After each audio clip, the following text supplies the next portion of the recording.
Halo Shalom, seluruh jemaat yang saya kasih dalam Kristus Yesus Tuhan. Bulan ini, bulan Maret, tema kita adalah need atau kebutuhan. Saya berdoa agar supaya setiap saudara semua yang pertama bisa menemukan bahwa Tuhan Yesus juga membutuhkan sesuatu dari kita semua umatnya, anak-anaknya. Apa yang kita perlu sampaikan, apa yang kita perlu berikan kepada Tuhan Yesus untuk bisa memenuhi kebutuhan Tuhan dari umatnya, dari anak-anaknya. Yang kedua, kebutuhan dari sesama saudara seiman, orang-orang di sekitar kita. Itu juga memiliki kebutuhan-kebutuhan. Jadi kita perlu untuk menemukan kebutuhan-kebutuhan supaya hidup kita bisa jadi berkat buat mereka. Dan yang ketiga, kebutuhan diri kita sendiri. Ada sesuatu yang kita butuhkan supaya kita boleh terus bertumbuh dan terus mengalami perubahan-perubahan sehingga kita boleh semakin serupa dengan gambaran Kristus Yesus Tuhan. Dari tempat ini saya ucapkan selamat beribadah. Biarlah sepanjang bulan Maret ini kita bisa mengalami perjumpaan dengan Tuhan secara pribadi dan kita bisa memberikan, memenuhi semua kebutuhan-kebutuhan seperti tema kita di bulan Maret ini. Shalom, Tuhan Yesus memberkati.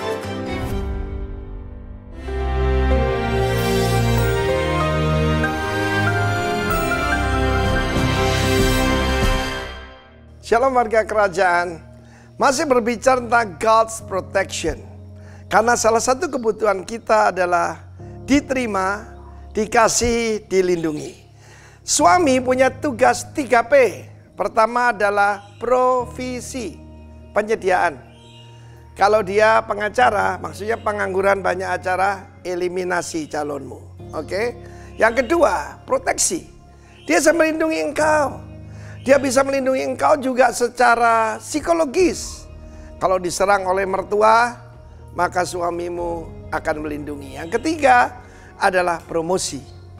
Bagaimana Kristus begitu kuat, luar biasa, saudara. Saudara, ini soal hubungan. Under the shadow of the Almighty. Di bawah kepaknya kamu akan berlindung. His mighty arm digambarkan seperti burung Raja Wali. Salah satu kebanggaan saya sebagai suami adalah ketika jam 2 pagi ada gempa bumi. Di Bali sering gempa bumi, saudara. Dan istri saya tidak lari keluar. Orang kalau kaget keluar bahasa ibu. Dia teriak, lindu, lindu. Lindu itu gempa bumi. Dan dia pergi ke dada saya di sini. Oh, I'm so proud. Oh, dia tidak berlindung di bawah shelter ataupun keluar dari rumah. Dia datang ke dada saya. Demikian juga ketika Ruth berkata pada Boaz, kembangkan sayapmu. Ya, kembangkan sayapmu untuk melindungi aku. Saudara yang kasih Tuhan, it's all about relationship. Saudara jadi orang Kristen, saudara memberi persepuluhan, memberi buah sulung dan sebagainya, engkau tidak dekat dengan Tuhan, percuma. Karena di dalam Mazmur 91 ini ada berkat spesial. Yaitu yang hatinya melekat kepada Tuhan. Di dalam Kidung Agung, pengantin wanita berkata, taruhlah aku sebagai meterai di dadamu. Saudaraku, itu kedekatan. Baju saya melekat, ya, tapi tidak dekat. Yang di dalam Tuhan itu tinggal dalam kita.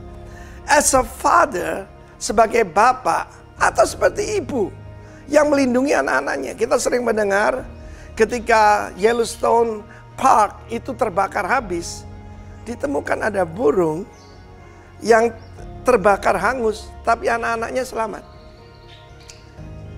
Kalau burung saja bisa melindungi anaknya, apalagi Tuhan. Karena itu kekuatan Kristus adalah ketika Bapaknya berkata, inilah putraku yang kukasih, kepadanya lah aku berkenan. Sebaliknya serangan daripada iblis adalah mencoba menggoyahkan dan membimbangkan saudara. Kalau engkau anak Allah, katanya anak Tuhan, hutang belum lunas, cicilan belum selesai, sakit bolak-balik. Saudara yang kasih Tuhan, jangan percaya perkataan iblis. Percaya perkataan Tuhan. Karena hatinya melekat kepadaku, maka aku akan meluputkannya. Aku membentenginya. Sebab yang mengenal namaku. Saya tahu siapa nama Tuhan? Bagi yang mendengar ini, nama Tuhan Yesus, Yeshua. Dengan panjang umur akan kukenyangkan dia. Dan akan kutunjukkan keselamatan yang daripadaku. Keselamatan dalam bahasa Ibrani, Yeshua. Itu nama daripada Kristus. God the Savior. Karena itu percaya kepada dia dengan segenap hatimu. Jangan dengan pengertianmu sendiri. Dalam hidup saya hidup penuh dengan ketenangan. God is my bunker and my banker. God bless you, warga kerajaan.